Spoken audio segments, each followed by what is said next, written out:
si Félix Tshisekedi voulait être président du Congo, il n'avait qu'à se faire élire et non passer des deals de mafieux hein, dans des chambres sombres. À partir du moment où tu as passé des deals de mafieux face à, comment il s'appelait l'autre là, ce qui était son adversaire, Martin Fayoulou, qui avait été lui-même plombé par une église catholique aventurière. Hein, ça c'est un autre acteur qui paralyse le pays depuis la conférence nationale. Voilà, ça veut dire que l'église catholique a paralysé Martin Fayoulou, elle croyait bien faire. Hein. Comme au Congo, tout le monde se réclame de Jésus-Christ, l'église catholique croyait qu'elle ferait un raz de marée sur le nom de Fayoulou. Mais les gens, ils ne sont pas aussi bêtes. Avant d'adorer Jésus, au moins ils pensent à eux-mêmes, il faut manger. Il faut manger. Donc, je vais te dire quelque chose. Le problème du Congo vient de loin. C'est de trahison en trahison. Est-ce que tu sais, il y a un livre écrit par Honoré Mbanda, conseiller de Mobutu. Sécurité. Voilà. Le titre du livre, c'est Crime organisé en Afrique centrale. Mais si tu lis ça, tu vas pleurer. Tout Zaïrois que tu vois devant toi va te faire pleurer. Pourquoi?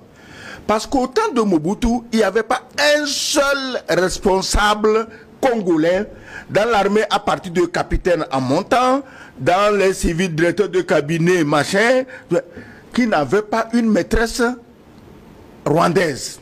Elles sont très belles, dit-on.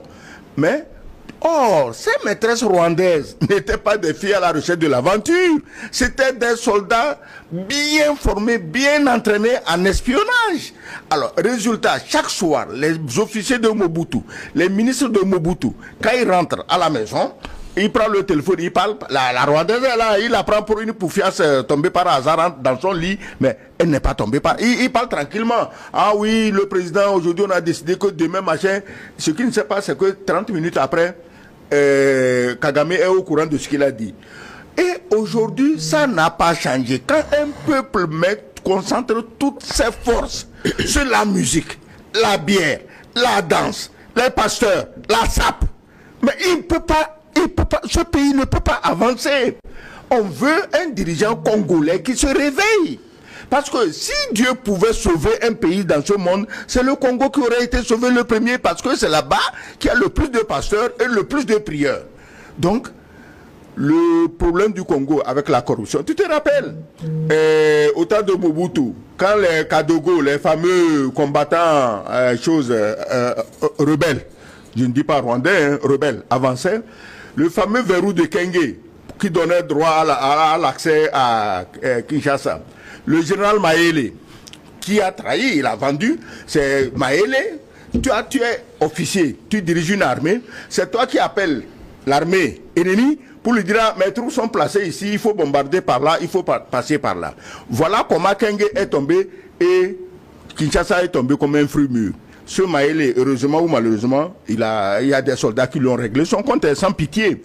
C'est la même atmosphère qui sévit aujourd'hui dans l'armée congolaise. C'est à qui le premier peut trahir. Il semble que le conseiller des affaires militaires de Tshisekedi, mais attends, lui, il a toujours dit à Tshisekedi le contraire de ce qu'il faut faire pour gagner cette guerre. Il ne veut pas gagner cette guerre parce qu'il travaille pour l'autre côté. Mais est-ce que ce pays-là, aussi bien les civils que les militaires, il n'y a pas de gens capables de réfléchir à une solution? Parce que si ces gens-là continuent à pleurnicher Rwanda, moi je serais obligé d'aller prendre un fusil, aller soutenir le Rwanda contre eux, parce qu'ils sont des incapables, des fainéants. Je ne peux pas faire affaire avec des incapables et des fainéants. Est-ce que tu vois le Congo aujourd'hui? Tu as l'impression que c'est un peuple en guerre? La dernière fois, j'ai vu des jeunes qui sont allés à l'aéroport de Ndjili pour dire, ah, recrutez-nous, nous on veut aller se battre à l'Est. Ça, c'était de l'émotion. Mais depuis que la guerre se passe, combien on a recruté? Tu dis 200 000 soldats. Pour un pays qui a plus de 100 millions d'habitants, mais il peut mobiliser 1, 2, 3 millions de combattants. Et ils en ont les moyens avec tous les minerais. Vous parliez de trahison. Le premier que Kabila a trahi, c'était les Chinois. Kabila, Tshisekedi plutôt a trahi, c'était les Chinois. Il est allé s'asseoir benoîtement devant Xi Jinping pour lui dire, ah, autant de Kabila, vous nous avez volé sur tel accord, tel accord, tel accord. Nous, on veut qu'on change ça. Mais tu connais les Chinois? Ils ne parlent pas fort, hein, ils sourient. Et quand ils te sourient là, c'est que tu es mort. Le baiser de la mort. Voilà. Donc, Tshisekedi n'a qu'à se ressaisir. Moi, je ne suis pas d'accord avec ceux qui actuellement manifeste pour demander son départ. Vous êtes en guerre. Vous ne pouvez pas demander le départ de votre chef, sinon faire les affaires de l'ennemi. Il faut vous consolider autour de Tshisekedi et livrer une guerre. Quand vous aurez fini la guerre là, vous restez entre vous, vous savez comment vous allez changer Tshisekedi avec les élections. Mais livrer une guerre, est-ce que livrer une guerre seule ou nouer des alliances stratégiques? On a dit que l'autre camp a derrière lui. Oui, c'est ça l'autre naïveté de Tshisekedi. Le monde aujourd'hui n'est plus unipolaire. Qu'on le veut ou non, il est déjà bipolaire. Il deviendra même tripolaire, multipolaire. Toi, Tshisekedi, tu sais très bien, ça dit que ça ne relève pas du secret.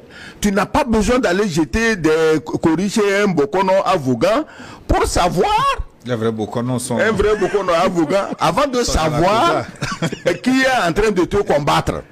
Maintenant, les pays de l'OTAN qui te combattent, si ces pays étaient honnêtes, comment ils signent des accords sur tes minerais avec un pays qui n'est pas propriétaire de ces minerais? Tu as besoin de quoi pour comprendre le message? Maintenant, à chaque fois, j'ai demandé à la communauté internationale, n'est-ce pas, l'ONU, n'est-ce pas, l'OIA, on n'en parle même pas, oublie, l'Union africaine, oui, oublie, c'est comme CEDEAO, machin ici, c'est une bande de rigolos complètement inconscients, ils ne savent même pas qu'est-ce qu'ils sont, qu'est-ce qu'ils veulent. Tu n'as jamais entendu parler de l'Union africaine dans cette affaire? Et ceux qui ici se poumonnaient, on va lever les armées là. Pourquoi ils ne lèvent pas les armées pour aller aider le Congo? Puisqu'ils aiment tant la démocratie, les droits de l'homme et les autres machins. Donc, le président Tshisekedi doit être soutenu. Malgré tout ce que j'ai dit de lui, il faut qu'il y ait une sainte alliance autour de Tshisekedi pour combattre l'envahisseur. Le Congo peut mobiliser 2, 3, 4 millions de soldats, de combattants. Il peut. Et aller se battre. Oui. Maintenant, les alliances. Tu vas maintenant pleurnicher devant les gens qui ont envoyé le Rwanda de venir te saigner à blanc. Qu'est-ce que tu veux qu'ils te disent? Alors que en face, il y a un autre camp qui est